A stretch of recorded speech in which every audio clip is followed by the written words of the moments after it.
이번엔 정치 기사로 좀 이어가 보겠습니다.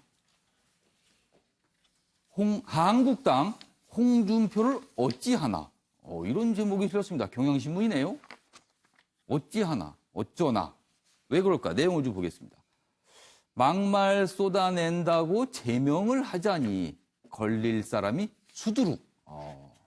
그리고 전당대회 출마 못하게 당원 고치자니 김무성 전 대표가 걸려.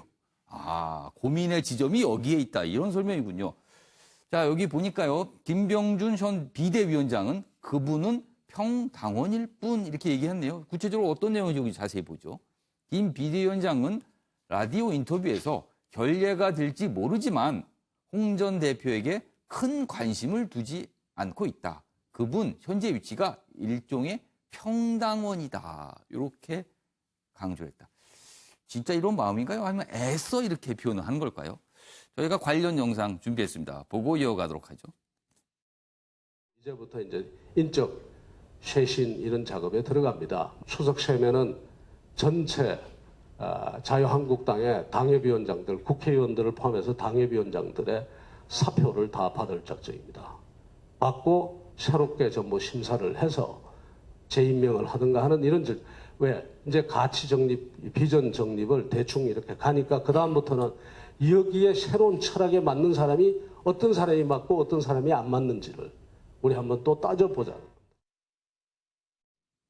네, 김병준 비대위원장이 저런 어떤 비전 이런 걸 강조하는 상황에서 이제 홍준표 대표가 귀국을 했습니다. 그리고 여러 가지 현안에 대한 의견을 내놓고 있는 상황입니다. 변원성 변호사, 네. 홍준표 전 대표를 바라보는 지금 자유한국당의 내부 모습 어떤 모습입니까 진짜로? 사실상 근데 그렇게 큰 관심을 두고 있는 것 같지는 않습니다. 근데 이제 한국당의 당원들이라든가 책임당원 대부분은 이제 글쎄요, 조금 이런 섣부른 추측일 수는 있겠지만 홍준표 전 대표와 김무성 전 대표의 시대는 끝나지 않았느냐. 한국당이 다시 국민들에게 신뢰를 받을 수 있고 다시 한번 수권 정당으로서 나가기 위해서는 이제 새로운 인물로 인적 쇄신을 해야 된다라는 공감대가 상당히 있습니다. 그분들은 그렇죠. 인전 지나갔다. 이게 과거처럼 원외 당협위원장 또는 국회의원들이 지시를 한다고 해서 당원들이 누구에 대한 전략적으로 투표하는 상황이 아닙니다. 당원들이 스스로 이제 당 대표를 선택하는 상황이거든요. 저는 개인적으로 차라리 홍준표 전 대표가 전당대회에 출마했으면 좋겠습니다. 출마? 왜냐하면은 인위적으로 막게 된다면 그분께서는 오히려 또 내가 무서워서 막았다라고 괜한 분란이 일어날 수 있을 것 같고 정말 전당대에서 당원들이 홍준표 대표를 선택하지 않음으로 인해서 한국당의 당원들도 생각이 바뀌었다라는 것을 보여주는 것이 변화되는 모습인 것이지 인위적으로 제외하는 것은 바람직하지 않다고 생각하고 실제로 그런 생각을 하고 있는 당원들 많습니다. 나오시려면 나와라. 찍지 않겠다. 그것이야말로 오히려 국민들한테 한국당이 변하고 있구나. 당원들도 생각이 바뀌어 있구나. 뭔가 새로운 인물을 당대표로 선택함으로써 당이 변하고 있다는 모습을 보여줄 수 있는 시그널이 될 수 있기 때문에 김무성 전 대표는 홍준표 전 대표든 나오시라.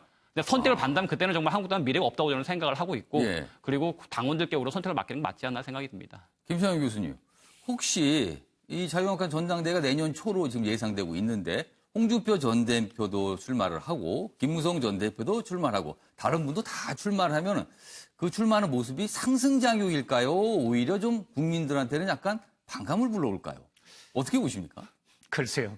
이 자유한국당에 큰 기대가 있다면 그런 부분이 상승할지 아니면 반대 역작용할지 국민들의 관심사가 굉장히 크겠지만 사실 홍준표 전 대표 같은 경우는 이 SNS 정치를 계속하면서 오히려 자유한국당의 쇄신 이미지에 역행하는 그런 모습을 계속 비치다 보니까 그렇게 평가를 하시는군요. 그렇죠. 그 자유한국당 내에서 큰 골칫거리가 된 것이죠. 그렇지만 또 홍준표가 대표 시절에 자기 어떻게 보면 개파 정치는 하지 않았지만 자기가 심어놓은 잔존 세력들이 또 있기 때문에 이 사람들을 쳐내는 것도 고민이지 않습니까? 그래서 지금 제목도 그런 식으로 와서 잔존 세력이라고 하니까 또 어떤 분들이 기분 나쁘다고 표현할지도 모르겠네요. 아무튼 홍준표 전 대표와 과거에 좀 가깝게 지냈던 분들 이렇게 좀 제가 좀 순화 좀 하겠습니다. 그러세요. 조대진 변호사. 저는 이제 진보 진영을 지지하는 입장에서 이제 말씀을 드리면 저는 정말로 보수가 살아나기를 진심으로 바랍니다. 근데 이제 지금 다시 또 전당대회를 준비하고 대표를 생각하시는 분들이 보면 국민들이 딱 보면 피로도를 느끼실 분들이 또 나오시려고 하거든요. 저는 솔직히 이제 보수가 살아나려면 예. 여기 옆에 계시는 뭐 변환봉 변호사처럼 예. 젊으신 분들이 주축이 돼서 새롭게 인물 가려를 해야 변환봉 된다고. 변호사를 지금 개인적으로 칭찬하는 추천했습니다. 것은 아니니까. 예. 근데 어쨌든 그렇게 새로운 예. 인물 가리가 돼야지 예, 예. 뭔가 국민들의 이제 혁신이라든지 이런 걸 볼 수가 있는 것이지. 예. 그 밥의 그 나물, 물론 이제 그것도 차리기는 어렵지만 예. 그 밥의 그 나물을 더 이상 국민들은 먹고 싶지 않다는 거. 그거를 좀 알고 쇄신의 방향으로 삼았으면 좋겠습니다. 자유한국당 관련 기사일까요? 아니면 전체 정치권 관련 기사? 한번 보겠습니다. 다른 기사가 좀 있습니다. 여기 보면요. 중앙일보입니다. 황교안 움직이자 여권에선 언어정치 이낙연 1위로 부상했다. 이렇게 됩니다. 그러면서 여론조사 결과를 지금 소개하고 있거든요. 여기 보면요. 일단 추석 연휴 동안에 RN서치 조사가 있습니다. 여기 보면은요, 여야 차기 주자 지지율 조사를 했는데, 이낙연 총리가 13.2%로 1위를 기록하고 있네요.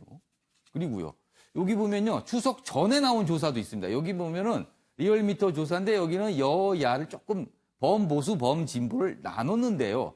범진보 쪽에 보면 이낙연 총리가 10%로 2위를 차지하는 걸로 나와 있습니다. 요 조사는요, 중앙선거 여론조사 심의위원회 홈페이지를 참조하시면 자세한 내용을 더 보실 수 있다는 거 말씀드리겠습니다. 아무튼 이런 결과가 있는데요. 여기 기사 좀 더 보겠습니다. 대정부 질문 야당 의원 공세에 정중하게 한 방 먹이는 스타일. 이낙연 총리 이렇게 묘사했네요. 야당에서는요, 구렁이 담 넘어가는 화법이다. 이거에 대해서 이낙연 총리는 오랫동안 그려온 정치 언어다. 이렇게 설명을 했고요. 야당 친박, 황교안 아웃소싱 추진.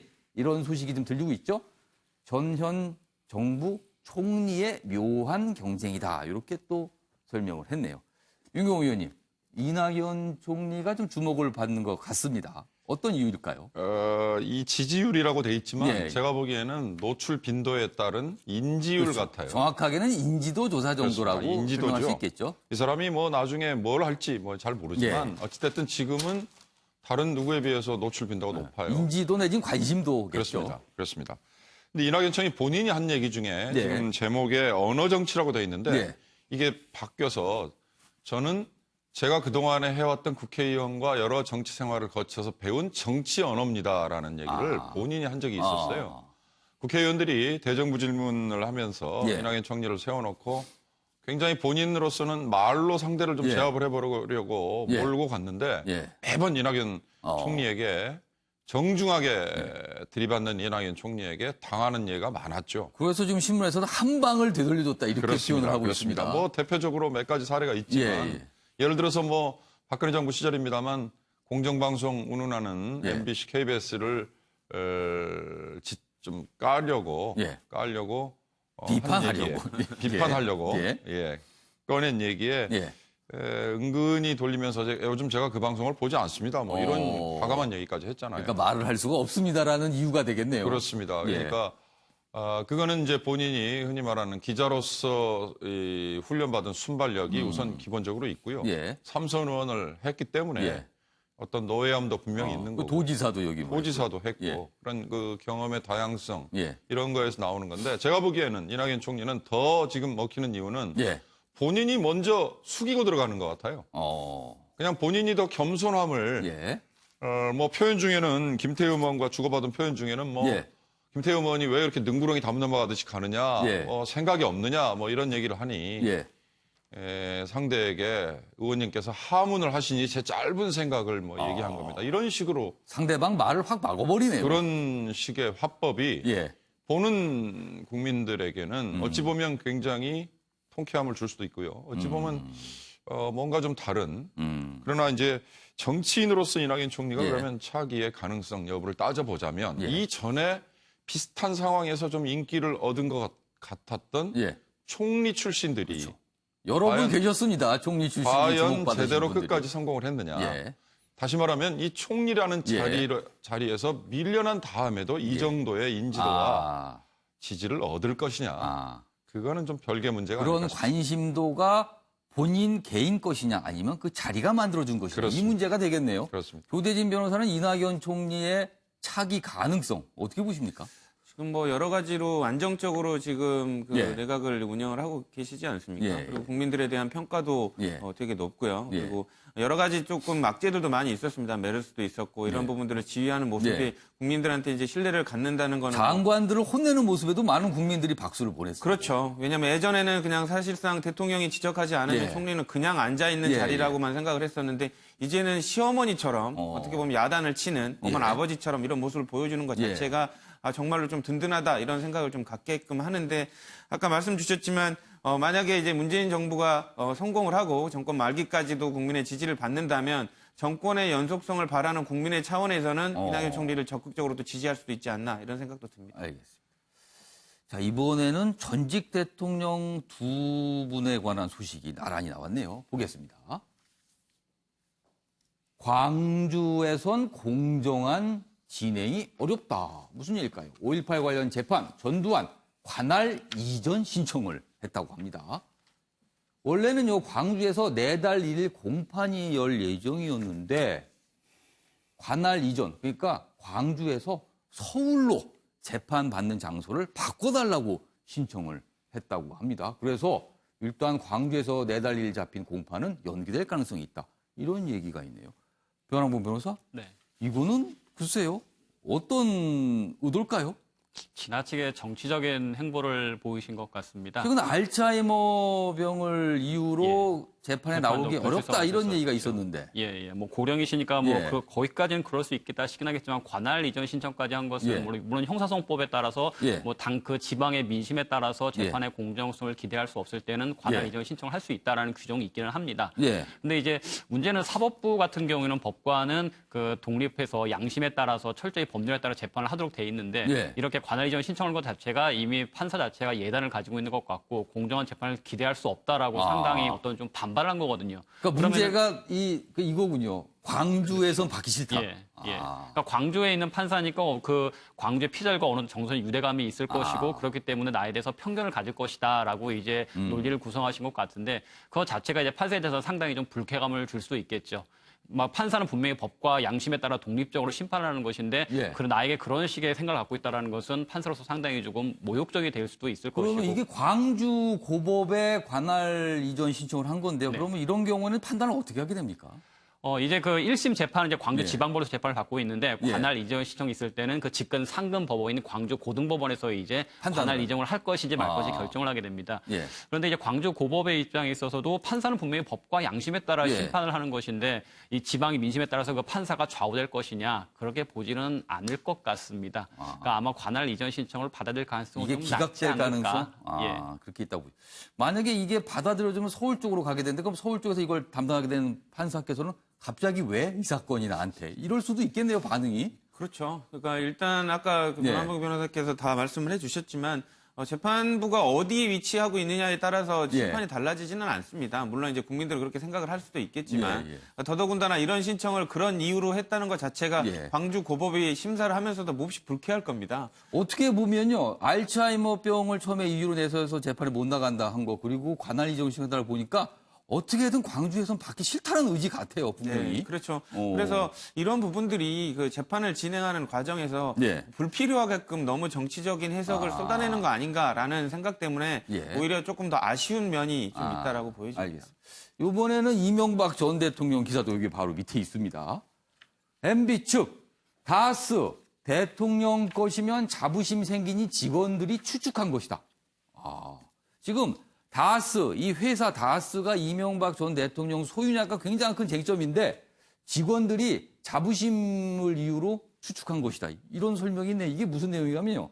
이명박 전 대통령 변호인 측이 100쪽이 넘는 의견서를 어제 법원에 제출을 했는데 그 의견서 중에 나오는 대목입니다. 여기 자세히 보겠습니다. 어떻게 돼 있냐면요. 직원들 입장에서는 다스가 대통령 것이라면 자부심이 더 컸을 것이라며 임직원 사이에서 다스가 대통령 것이란 소문이 돌았고 추측성 진술이 다수 나왔다. 그러니까 결국은 다스는 이명박 전 대통령께 아니다라면서 이런 설명을 한 거네요. 윤경호 의원께서는 어떻게 보세요, 이 설명? 지금 10월 5일이 이명박 대통령에 대한 1심 선고일이에요. 예. 선고일을 앞두고 변호인을 통해서 이런 장문의 의견서를 낸 건데 예. 여러 가지 측면에서 본인들은 억울하다, 왜곡된 증거다, 예. 뭐 잘못된 증언이다, 뭐 이런 이제 논리를 펴는 것 같습니다. 사실 처음에 이명박 대통령에 대해서 여론이 몰려갈 때는 다스가 누구 거냐, 뭐 이런 게 뭐 굉장히 먹혔지 않습니까? 예. 도대체 다스라는 기업이 뭔데? 그러는데 이제 나중에 보니 이 다스라는 기업을 둘러싸고 공적인 자리에서, 공직에서, 청와대에서 뭐 공적인 자리에 있는 밑에 있는 사람들을 동원을 해서 그런 그렇죠. 사적인 문제를 해결하도록. 그렇죠. 공을 이용해서 사익을 추구했다는 그런 의혹을 그렇습니다. 받은 그 연결고리가 대상이었죠. 바로 다스였기 예. 때문에 예. 굉장히 공분을 샀던 거고요. 예. 저는 뭐 재판 결과가 어떻게 나오느냐 두고 예. 봐야겠지만 저는 이명박 대통령의 측근이나 또는 예. 가장 가까이 곁에서 이명박 대통령을 도왔던 사람들이 이번 이 수사 과정에서 예. 다 등을 돌리거나 이명박 대통령에게 불리한 증언을 했다는 예. 그런 점이 굉장히 안타깝기도 하고 예. 그 점이 바로 이명박 대통령이 정치인으로서 또는 뭐 지금까지 살아온 과정에서 본인의 그 한계가 아닌가 그런 아쉬움이 좀 알겠습니다. 들었습니다. 김창현 교수께서는 이 이명박 전 대통령 측의 설명 어떻게 보십니까? 이 전 대통령이 예. 변호인단에서 수많은 예. 페이지를 예. 활용해서 이런 예. 논리를 예. 정리했는데 예. 언론에서 이 부분만 예. 꺼집어서 보도했을 때는 예. 논리 모순이라는 거죠. 굉장히 좀 인상적으로 보였겠죠. 그 그렇죠. 설명이. 왜냐하면 이 다스가 정말 대통령의 것이라면 예. 이 자부심을 가졌겠습니까? 의구심을 가졌겠습니까? 아. 이 대통령이 어떻게 보면 예. 소유할 수 없는 회사를 예. 다른 방법을 통해 가지고 갖고 아. 있는데 그게 내가 소속돼서 일을 하고 있다면 과연 내가 자부심을 가질 수 있겠습니까? 오히려 직원들이 약간 의구심을 가졌을 것이다. 의구심뿐만 아니라 불신을 갖게 예. 되고 아니 대통령이 다른 사람이 명의로 또 다른 방식을 통해서 이런 다스는 왜냐하면 집권기간 내내 다스 문제가 있었는데 예. 그 직원들의 입장에서 생각해 보면 예. 이런 변호를 할 수가 없는 것이죠.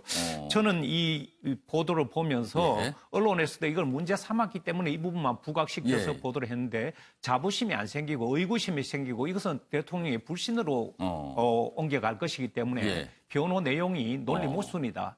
그리고 아까 그 전두환 전 대통령 예. 같은 경우도 보면 재판 바꿔달라고 예.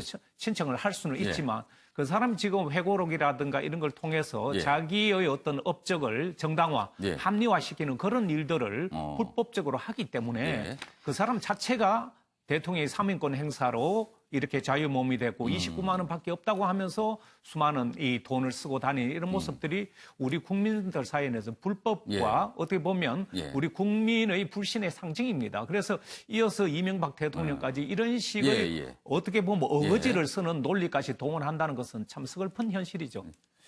지금 두 전직 대통령 이야기를 해봤는데요. 뭐 여러 가지 시각이 있을 수 있습니다만은 국민의 눈에는 좀 당당해 보이지 않는다. 이런 느낌은 좀 들 것 같습니다. 이번에는 우병우 전 청와대 민정수석 얘기가 오랜만에 나왔네요. 기사로.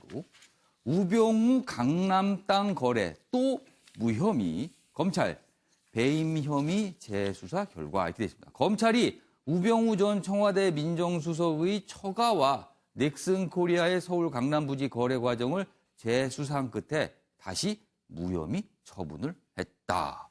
조대진 변호사, 이거는 무슨 내용입니까? 일단 그 우병우 전 청와대 민정수석이 그 처가의 그 땅을 넥슨 코리아에 그 매각을 하면서 그 나중에 그 결과적으로 보니까 넥슨 코리아가 우병우 처가의 땅을 일방적으로 조금 의도적으로 사준 면이 있다. 그렇기 때문에 넥슨 코리아의 배임의 그 죄책을 갖는다라는 취지로 지금 수사를 했었거든요.